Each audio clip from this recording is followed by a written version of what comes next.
¿Cuál? Si ni siquiera introdujo el documento. Salió con un libreto que en realidad no sucedió. ¿Sí? Por ejemplo.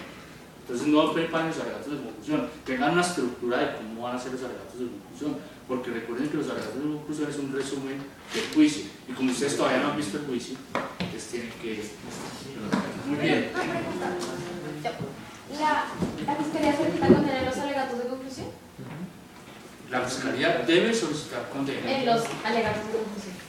Y otra pregunta. Porque recuerda que es una parte de la congruencia. Ajá, pero la etapa es en alegatos de conclusión. Y otra pregunta, si solicita condena, el juez es quien como que tasa la pena y eso, o la define. Bueno, listo. Vamos a terminar entonces con eso. Terminamos los alegatos de conclusión.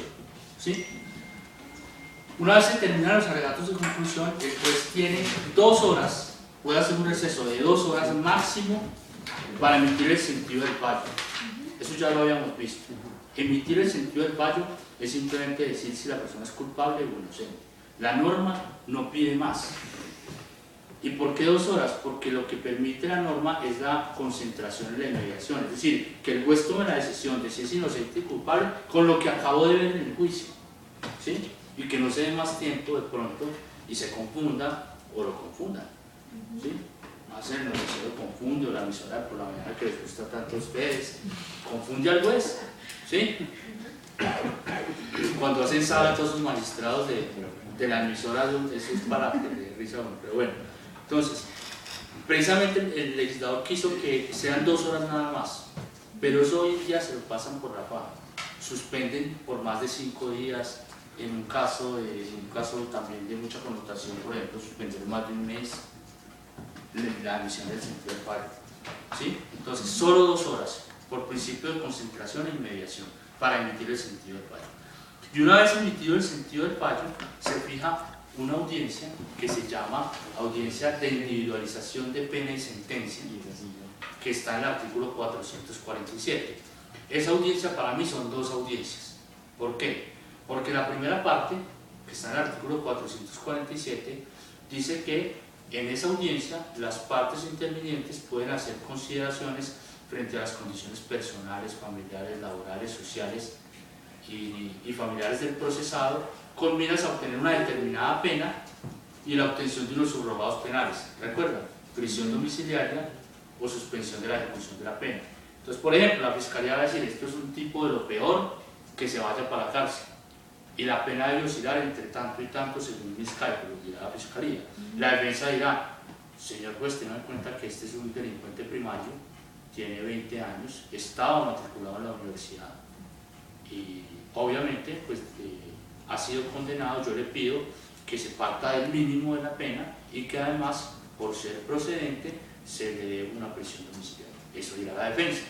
Y tiene que demostrarlo con elementos materiales probatorios, por ejemplo, la matrícula de la universidad. ¿Ahí en ese momento se pueden introducir esos elementos? Son elementos del conocimiento, no hay un debate probatorio. Pero entonces, miren, vive con los papás. Aquí está el párroco que dice que el niño fue monaguillo desde niño. Un error, pero ¿sí? Muy bien, entonces eso es lo que, para eso es la audiencia del 447. Y el juez recoge todas esas consideraciones, todos sus elementos de prueba, y se va y los estudia, y después cita para leer el fallo. El fallo sí tiene el contenido jurídico de la decisión, sí tiene los fundamentos jurídicos de la decisión. El sentido del fallo no, el sentido del fallo simplemente va y dice si es culpable o no. Hay una jurisprudencia que le ordena a los jueces que además del sentido del fallo expliquen más o menos por qué lo condenan o por qué lo accionan. Entonces es una explicación muy sencilla, ¿sí? Por ejemplo, el juez dirá, mire, el sentido del fallo es absolutorio porque el juez no logró superar el estado de la duda. Las pruebas de la Fiscalía no lograron convencer al juez, por eso. Esa es una explicación. Pero los fundamentos verdaderos de la decisión están en la sentencia.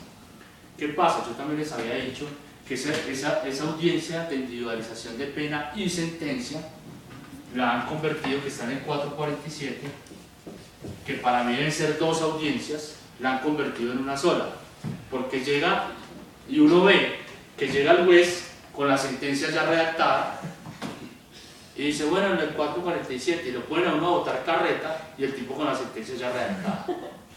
¿Sí? Es una irresponsabilidad. Lo que sugiere la norma, si se interpreta constitucionalmente, es que el juez escucha a las partes y se dio un tiempo para estudiar y ahí sí dosifica la pena, impone digamos, da o no da beneficios como subrogados penales, y así debe ser. Y posteriormente a la sentencia, pues proceden los recursos, el recurso ordinario de apelación.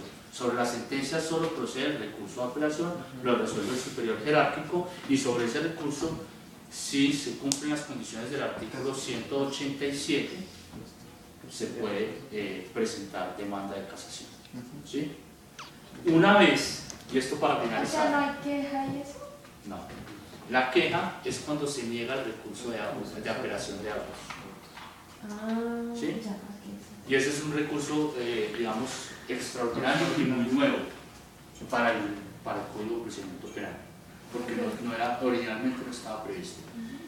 Después de que la sentencia condenatoria quede en firme, una vez quede en firme, es decir, después de que se confirme en segunda instancia y si se quiere en la Corte Suprema de Justicia de la Casación, o sea, cuando la Corte Suprema no case la sentencia, queda en firme la responsabilidad penal, y a partir de ese momento la víctima y su representado tienen 30 días para manifestar si es su intención iniciar el incidente de reparación integral.